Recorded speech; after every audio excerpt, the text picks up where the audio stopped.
Hello friends, welcome to my channel. இன்னைக்கு நம்ம பார்க்க போற ரெசிபி வடை.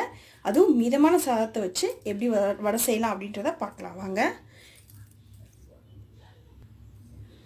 அதுக்கு ஃபர்ஸ்ட் வந்து ஒரு கப் அளவுக்கு சாதம் எடுத்து வச்சிருக்கேன். தண்ணி வடிச்சு எடுத்து வச்சிருக்கேன்.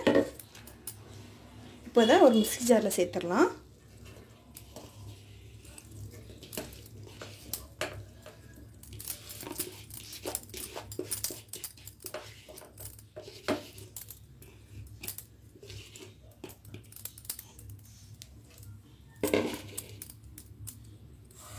மிக்ஸி ஜார்ல சேர்த்தாச்சு फ्रेंड्स. ஒரு 2 டேபிள் ஸ்பூன் அளவுக்கு கடலை மாவு சேர்த்துக்கோங்க.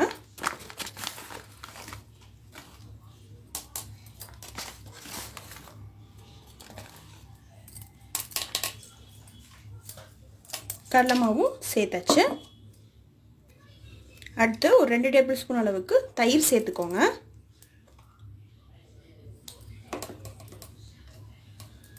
இப்போ இத வந்து மிக்ஸில அரைச்சிட்டு வந்துறலாம் फ्रेंड्स.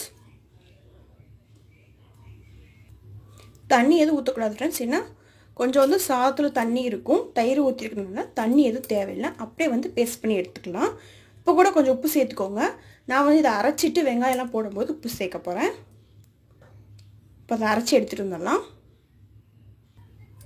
பாருங்க फ्रेंड्स, இந்த மாதிரி நல்லா பேஸ்டா அரைச்சி எடுத்தாச்சு.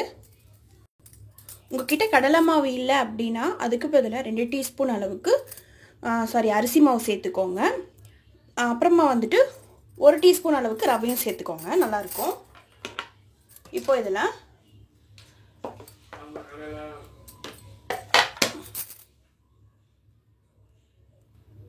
நான் வந்து ஒரு பெரிய வெங்காயத்தை சின்ன சின்னதாக கட் பண்ணி எடுத்து வச்சுருக்கேன்.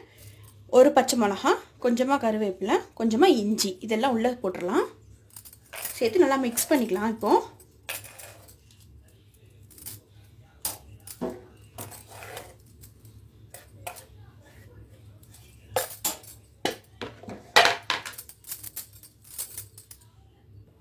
வந்து பெப்பர் ஒரு 1/4 டீஸ்பூன் போட்டுக்கோங்க. 1/4 டீஸ்பூன் ஜீரகம் சேர்த்துட்டு அப்படியே மிக்ஸ் பண்ணி விட்டுறலாம்.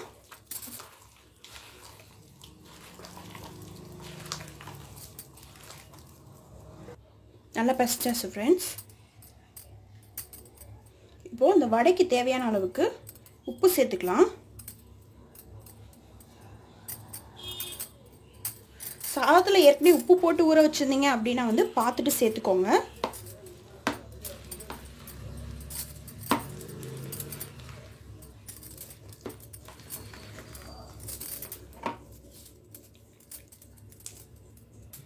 பாருங்க फ्रेंड्स, நல்லா பிசைஞ்சு எடுத்தாச்சு. உப்பெல்லாம் கரெக்டாக இருக்கான்னு இப்போவே செக் பண்ணி எடுத்து வச்சுக்கோங்க. நீங்கள் பச்சை மிளகா உங்களுக்கு வேணாம்னு நினச்சிங்கன்னா அதுக்கு பதிலாக வந்து சில்லி பவுடர் கூட ஆட் பண்ணிக்கோங்க உங்கள் காரத்துக்கு ஏற்ப. இப்போ எண்ணெய் காஞ்சிட்ருக்கு ஃப்ரெண்ட்ஸ். வடை போட்டுடலாம். கொஞ்சமாக தண்ணியில் கையை முக்கிக்கோங்க. அடுத்து இந்த மாதிரி ஒரு சின்ன உருண்டை அளவுக்கு மாவு எடுத்துட்டு நடுவில் ஒரு ஓட்டை போட்டுருங்க. இந்த மாதிரி போட்டு அப்படியே எண்ணெயில் போட்டுடலாம்.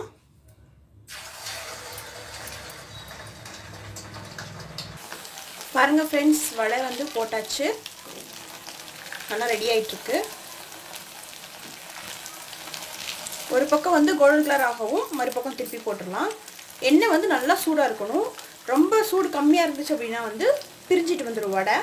நல்லா சூடாக இருக்க மாதிரி பார்த்துக்கோங்க. பாருங்க, நம்மளோட வடை சூப்பராக ரெடி ஆயிடுச்சு. நான் குட்டி குட்டியாக சேர்த்துருக்கேன். உங்களுக்கு வந்து மாவு கொஞ்சம் தனியாக இருந்துச்சு அப்படின்னா கடலை மாவு சேர்த்துக்கோங்க 1 டீஸ்பூன் அளவுக்கு. இல்லைன்னா அரிசி மாவு சேர்த்துக்கோங்க. அப்போ கரெக்டாக வந்துடும். இது நம்ம பழைய சாதத்தில் செஞ்சோம் அப்படின்னா வந்து யாரும் நம்ப மாட்டாங்க. அந்த அளவுக்கு உளுந்தோட டேஸ்ட்டில் இருக்கும். சூப்பராக இருக்கும் இந்த வடை. நீங்களும் உங்கள் வீட்டில் இதை ட்ரை பண்ணுங்கள். இப்போ வந்து வேகட்டும். இன்னொரு 5 நிமிஷம் இருக்கட்டும். அப்புறமா திருப்பி போட்டுடலாம். 2 பக்கமுமே நல்லா கோல்டன் கலர் ஆயிடுச்சு ஃப்ரெண்ட்ஸ். எடுத்து வெளியில் வச்சிடலாம்.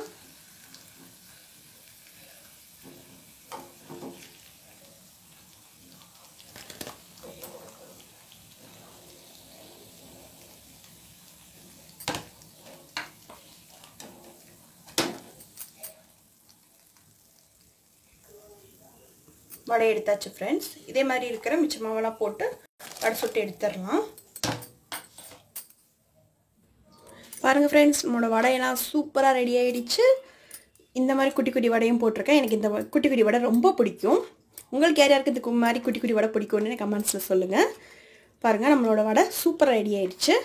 இந்த வடையை நீங்களும் வீட்டில் செஞ்சு பாருங்கள். இந்த வீடியோ உங்களுக்கு பிடிச்சிருந்துச்சுன்னா லைக் பண்ணுங்கள், ஷேர் பண்ணுங்கள், கமெண்ட் பண்ணுங்கள். மறக்காமல் நம்மளோட சேனலுக்கு சப்ஸ்கிரைப் பண்ணுங்கள். பக்கத்தில் இருக்க பெல் ஐக்கானையும் கிளிக் பண்ணிக்கோங்க. தேங்க்யூ.